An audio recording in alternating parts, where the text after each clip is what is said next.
Tamil Nadu MRP செவிலியர்கள் மேம்பாட்டு சங்கத்தின் 3ஆம் மாநில மாநாட்டினை தலைமையேற்று நடத்தி கொண்டிருக்கின்ற மாநில தலைவர் அருமை தோழர் சசிகலா அவர்களே, இந்த மாநாட்டிலே கடந்த கால செயல்பாடுகள் குறித்து அறிக்கை வைத்து உங்களுடைய விவாதத்திற்கு பின்பு ஒப்புதல் பெற இருக்கக்கூடிய பொதுச் செயலாளர் தோழர் சுபின் அவர்களே, பொருளாளர் லில்லி புஷ்பம் அவர்களே, ஏனைய மாநில நிர்வாகிகளே, இந்த மாநாட்டிலே பங்கு பெற்று வாழ்த்துரை வழங்க இருக்கின்ற அகில இந்திய ஜனநாயக மாதர் சங்கத்தின் அகில இந்திய துணைத் தலைவர் தோழர் மதிப்பிற்குரிய தோழர் வாசுகி அவர்களே, தமிழ்நாடு அரசு ஊழியர் சங்கத்தின் மாநில செயலாளர் அருமை தோழர் நீதிராஜா அவர்களே, தமிழ்நாடு அரசு ஊழியர் சங்கத்தின் முன்னாள் மாநில துணைத் தலைவர் அருமை தோழர் ஜி ஞானத்தம்பி அவர்களே, வரவேற்பு குழு செயலாளர் தோழர் அந்தோணிசாமி அவர்களே, விருதுநகர் மாவட்ட செயலாளர் அன்பிற்கினிய தோழர் கற்பையா அவர்களே, எல்லாவற்றிற்கும் மேலாக இந்த சாவணத்தை மாவட்டங்களில் தாங்கி நிற்கின்ற பிரதிநிதி தோழர்களே, உங்கள் அனைவருக்கும் தமிழ்நாடு அரசு ஊழியர் சங்கத்தின் மாநில மையத்தின் சார்பில் புரட்சிகரமான வீர வாழ்த்துக்களையும் வணக்கத்தையும் தெரிவித்துக் கொள்கின்றேன். தோழர்களுக்கு கொஞ்சம் அமைதியாக இருந்தால் சரியாக இருக்கும். சலசலப்பு தொடர்ச்சியாக இருந்துக்கிட்டே இருக்கு. தோழர்கள் அமைதி காக்கவும். தோழர்களே, பிற அமைப்புகளை காட்டிலும் எம்ஆர்பி செவிலியர்கள் மேம்பாட்டு சங்கத்திற்கு ஒரு தனி சிறப்பு என்பது உண்டு. பிற சங்கங்கள் அமைப்பை முறையாக துவக்கி மாநிலம் முழுவதும் மாவட்ட தலைநகரங்களில் வட்ட தலைநகரங்களில் அமைப்பை துவக்கிய பின்பு போராட்டத்திற்கு செல்வது பல்வேறு துறை சங்க அனுபவம். ஆனால் எம்ஆர்பி மேம்பாட்டு செவிலியர்கள் சங்கம் முறையாக மாவட்டங்களில் துவங்குவதற்கு முன்பாகவே ஒரு மிகப்பெரிய போராட்டத்தை நடத்தி அந்த போராட்டத்தை வெற்றி கண்ட பின்பு மாவட்டங்களில் முறையாக இந்த அமைப்பை துவக்கி இருக்கின்றீர்கள்.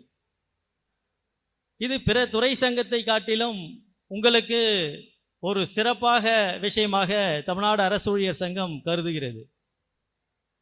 பணியில் சேர்ந்தவுடன் ஸ்தாபனம் போராட்டம் நம்மோடு இணைந்து இருந்தால்தான் இந்த மத்திய மாநில அரசுகளிடமிருந்து நம்முடைய நியாயமான கோரிக்கைகளை வென்றெடுக்க முடியும் என்ற நியாயமான உணர்வுகளை புரிந்து கொண்டு இன்றைய தினம் 3வது மாநில மாநாட்டை நோக்கி நீங்கள் சென்றிருப்பது ஒரு மிகப்பெரிய வரலாற்றை இடம் பிடித்திருப்பதாக உங்களை நான் தமிழ்நாடு அரசு ஊழியர் சங்கம் பாராட்டுகிறது.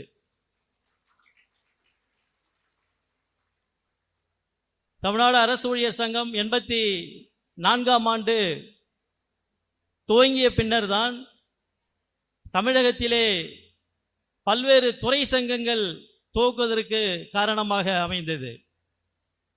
அது மிகப்பெரிய சங்கமாக இருக்கக்கூடிய ஊரக வளர்ச்சித்துறை அலுவலர் சங்கமாக இருந்தாலும் கூட, இல்லை பிற துறை சங்கங்களை எடுத்துக்கொண்டாலும், தமிழ்நாடு அரசு ஊழியர் சங்கம் தமிழ்நாட்டில் தோற்றுவித்த பின்னர் தான் துறை சங்கங்கள் தோற்றுவிப்பதற்கு காரணமாக அமைந்தது என்று சொன்னால் மிகையாகாது. அதே போன்று சமீபத்தில் தமிழ்நாடு ஊரக வளர்ச்சித்துறை அலுவலர் சங்கம் ஒரு மாநில மாநாட்டை நடத்தி முடித்து மாநில நிர்வாகிகள் துறை சங்க இயக்குநரை சந்தித்து பேசும்போது கூட அவர் ஒரு விஷயத்தை பதிவு செய்திருக்கின்றார்கள். I know very well what is your background என்று சொல்லி ஊரக வளர்ச்சித்துறை அலுவலர் சங்கத்தின் கூடுதல் தலைமை செயலாளர் ககன்தீப் சிங் பேடி அவர்கள் இந்த விஷயத்தை தெரிவித்திருக்கின்றார்கள்.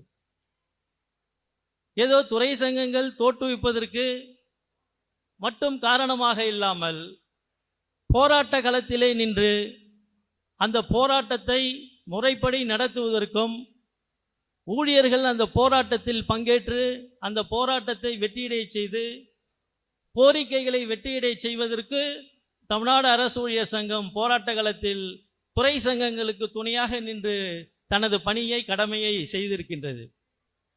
அந்த வகையிலே தமிழ்நாடு எம்ஆர்பி செவிலியர்கள் மேம்பாட்டு சங்கத்திற்கும் எப்போதும் தமிழ்நாடு அரசு ஊழியர் சங்கம் உங்களோடு களத்தில் துணையாக நின்று உங்களுக்கு உதவியாக இருக்கும் என்ற விஷயத்தை இந்த மாநாட்டிலே தெரிவித்துக் கொள்கின்றேன். தோழர்களே, தற்போதைய முதல்வர் அவர்கள் ஆட்சிக்கு வருவதற்கு முன்பாக உங்களுடைய நியாயமான கோரிக்கைகளை கழக அரசு வந்தால் தீர்த்து வைக்கும் என்று சொல்லி நமக்கெல்லாம் தற்போதைய முதல்வர் எதிர்க்கட்சி தலைவராக இருந்தபோதே நமக்கு ஒரு வாக்குறுதியை தந்தார்கள்.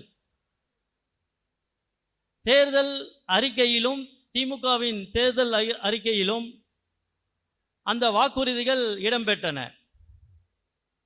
ஆனால் கடந்த 4 ஆண்டுகளாக நிதிநிலையை காரணம் காட்டி நம்முடைய கோரிக்கைகளை தீர்த்து வைக்காமல் அப்படியே நீடித்து கொண்டிருக்கின்றது. ஆனால் பல்வேறு சந்தர்ப்பங்களில் மாநாடு போராட்ட களத்தில் போராட்டத்திற்கு முன்பாக நம்மை அழைத்து பேசி மீண்டும் மீண்டும் அதே விஷயத்தை தெரிவித்தார்கள். நான் தான் நிறைவேற்றுவேன், நிச்சயமாக நிறைவேற்றுவேன், இப்படி வாக்குறுதியை பல்வேறு வடிவங்களில் நமக்கு தெரிவித்தார்கள்.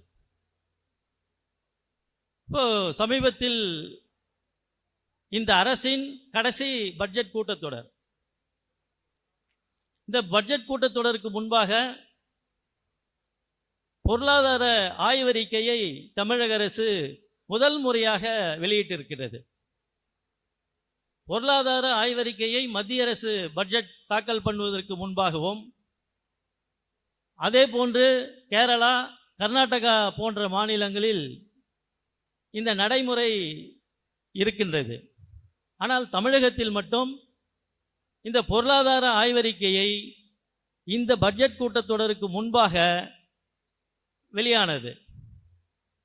அந்த பொருளாதார ஆய்வறிக்கையில் தமிழக அரசு பொறுப்பேற்று கடந்த 3 ஆண்டுகளாக, குறிப்பாக 2021 முதல் 8% வளர்ச்சியை அல்லது அதற்கு மேலும் தொடர்ச்சியாக அந்த வளர்ச்சியை பெற்று வருகிறது. தனிநபர் வருமானம் உயர்ந்திருக்கின்றது என்று அந்த பொருளாதார ஆய்வறிக்கையில் சுட்டிக்காட்டப்பட்டிருக்கின்றது. அதே நேரத்தில் நிதியமைச்சர் பல்வேறு சூழ்நிலைகளில் தமிழக அரசு, அதாவது எதிர்க்கட்சிகள் தொடர்ச்சியாக இந்த அரசு பொறுப்பேற்றதிலிருந்து கடன் சுமையை அதிகரித்து கொண்டே செல்கிறது என்று ஒரு குற்றச்சாட்டை வைத்தது. அப்போ அந்த குற்றச்சாட்டுக்கு பதில் சொல்லுகின்ற வகையில் அந்த நிதி இணையம் எந்த அளவிற்கு ஒரு அரசு கடன் பெற வேண்டும் என்று நிர்ணயம் செய்கின்றதோ அதைவிட குறைவாகத்தான் கடந்த 3 ஆண்டுகளாக கடன் வாங்குகின்றோம். அது வருமானத்தின், அந்த தமிழகத்துடைய வருமானத்தின் உயர்வுக்கேற்ப நாங்கள் கடன் பெறுகின்றோம். அதே நேரத்தில் நிர்ணயிக்கக்கூடிய அளவை காட்டிலும் குறைவாக கடன் பெறுகிறோம் என்று சொல்லியும் நிதிநிலையில் நீடித்த நிலையான வளர்ச்சியை தமிழக அரசு பெற்றிருக்கிறது என்று நிதித்துறை அமைச்சர் சொல்லியிருக்கின்றார்.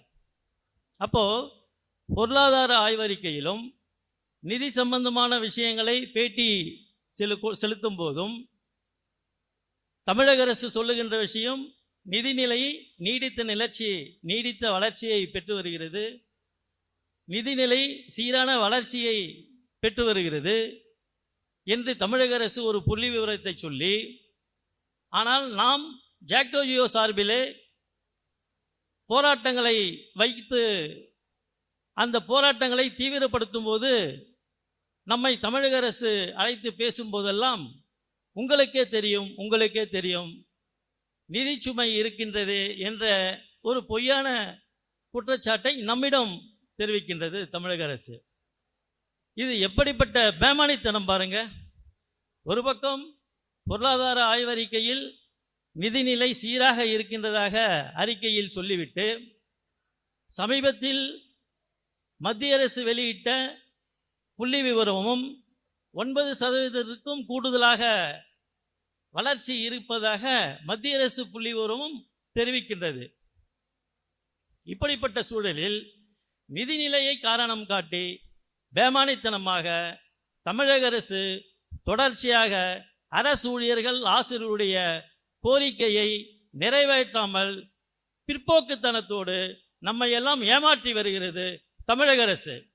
இப்படிப்பட்ட தமிழக அரசுக்கு தொடர்ச்சியாக போராட்டங்களை நடத்தி, போராட்டங்களின் மூலமாகத்தான் நம்முடைய கோரிக்கைகளை தமிழக அரசு ஒப்புக்கொண்ட நியாயமான கோரிக்கைகளை நிறைவேற்றி கொள்ள முடியும் என்ற விஷயத்தை இந்த மாநாட்டிலே நீங்கள் ஒரு முடிவாக எடுக்க வேண்டும். இப்போ நாம் நடத்தக்கூடிய போராட்டங்கள் இந்த அரசுக்கு வலிமையாக இருப்பதாக உணரவில்லையோ என்ற ஒரு அச்சமும் நமக்கு ஏற்படுகின்றது.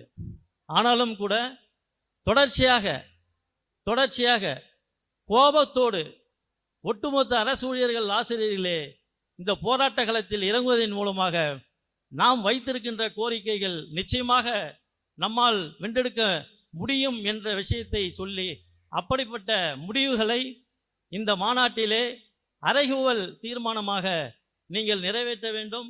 எதிர்காலத்தில் தொடர்ச்சியாக இந்த அமைப்பை சக்தியோடும் ஒற்றுமையோடும் வலிமையோடும் கொண்டு செல்வதற்கு முடிவுகளை மேற்கொள்ள வேண்டும் என்று சொல்லி இந்த மாநாட்டை துவக்கி வைத்து வாய்ப்புக்கு நன்றி கூறி முடிக்கின்றேன். நன்றி தோழர்களே.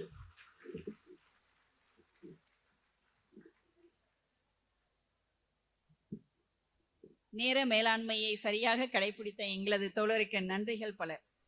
எங்களது போராட்ட உணர்வுகளை நெறிப்படுத்தியும் எங்களது தலைமை பண்புகளை எங்களுக்குள் வார்த்தெடுத்து எங்களை போராளியாக மாற்றிய தமிழ்நாடு அரசூழியர் சங்கத்துக்கு என்றென்றும் நாங்கள் நன்றியுடன் இருப்போம் என்று தெரிவித்துக் கொண்டு, தோழர் அவர்களை சிறப்பிக்க நமது மாநில பொதுச் செயலாளர் தோழர் சுபீன் அவர்களை அன்புடன் வரவேற்கிறேன்.